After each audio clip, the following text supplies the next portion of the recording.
In this video, we're going to talk about how to multiply and divide rational expressions. To multiply rational expressions, the rule for multiplying is to take the numerators and multiply those together, take the terms in the denominator, find that product, but keep in mind that any term that's in the denominator cannot equal 0. So in this case, Q cannot equal 0 and S cannot equal 0. So if either one of them is equal to 0 or both, then we're going to have an undefined product. So basically the steps are this. Number 1, completely factor each numerator and denominator. From there, you should maybe notice any common factors that need to be reduced. And step 3, use the rule here to the left to multiply the numerators and denominators that remain. So the first step actually is not multiplying, it is factoring, then reducing, and then you might multiply anything that remains. In our first example, you can see a rational expression multiplied by another rational expression. So what we're actually going to do is factor every individual numerator and denominator, look for common factors to reduce, and then multiply whatever remains. Looking at 9x plus 9, I can see that that would factor as 9 common factor, leaving x plus 1. In our denominator of 4x plus 8, I can also see that common factor is going to be used again. 4 is our greatest common factor, and that would leave x plus 2 in the quantity, multiplied by the other rational expression. With 2x plus 4, greatest common factor of 2, we're left with x plus 2. In our denominator, 3x squared minus 3, it looks like 3 is our greatest common factor. And that would leave x squared minus 1. Now before you move on too quickly, when you have a power other than 1, slow down and see if you need to do some more factoring. X squared minus 1, that's actually the difference of squares. So we should be rewriting that, keeping 3, but x squared minus 1, remember, will break down as x times x for the first terms and 1 times 1 for the second part of those binomials. Since there's no first degree term, one factor needs to be plus, the other needs to be minus. So I'll just put a line through there to show how we have continued to factor that denominator. So our final goal now is to look in this numerator. What I actually have here is one big division bar. All of the terms in the numerator are being multiplied by each other.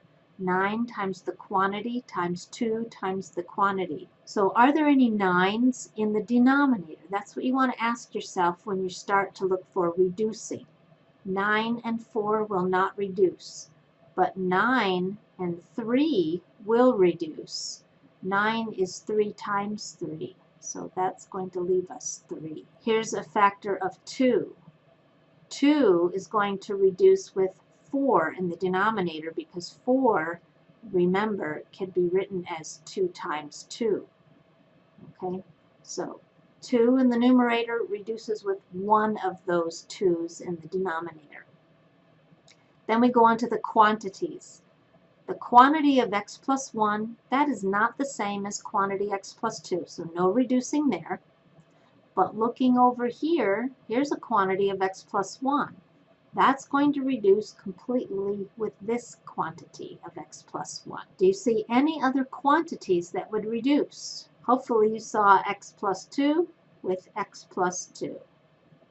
So I'm going to highlight everything that I didn't cross out. There's a 3 in the numerator, and I guess that's all that remains in the numerator. factor of 2, and quantity of x minus 1. So everything that I have highlighted still remains in the rational expression. 3 is by itself in the numerator, but 2 times the quantity of x minus 1 remain in the denominator. This is our final answer. Now it is okay if you go ahead and distribute the 2. So another acceptable answer would be 2 times x, which is 2x. 2 times negative 1 would be minus 2. So either one of these is the correct solution. We tend to like to leave answers in factored form, however, because that makes it much easier for us to tell if we really have reduced completely or not. So I would suggest you leave your answers in factored form. Here's example 2. 10 minus 2x divided by 7 is multiplied by 14 divided by 5x minus 25. So I'll just start with my first rational expression. In this numerator, 10 minus 2x, it looks like we have a greatest common factor of 2, leaving 5 minus x. The denominator, 7, that is a prime number, so there's no more factoring to do. It's done. Multiplied by our other rational expression. 14, however, is 2 times 7. So I might want to write it that way. Do you see any reason why I would consider writing it in its factored form? Eventually 7 is going to be reduced, but I won't do that at the moment.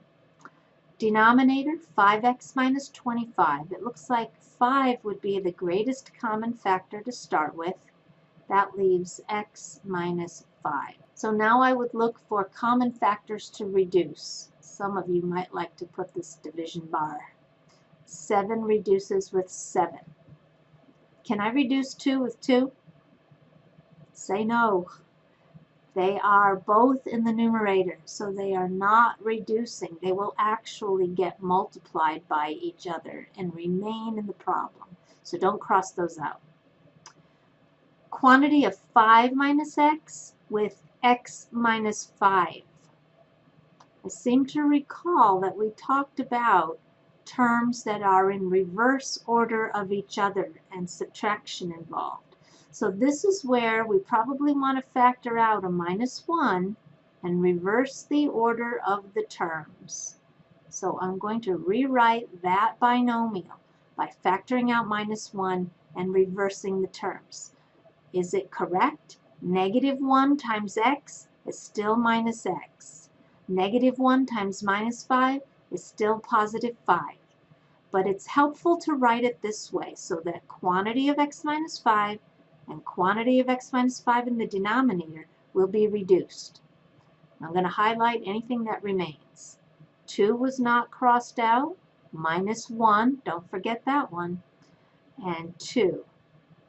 So those 3 terms will need to be multiplied in our numerator. And the only term remaining in our denominator is 5. So our final answer in the numerator, 2 times minus 1 times 2 would be negative 4. Our denominator is 5. Final answer, negative 4/5.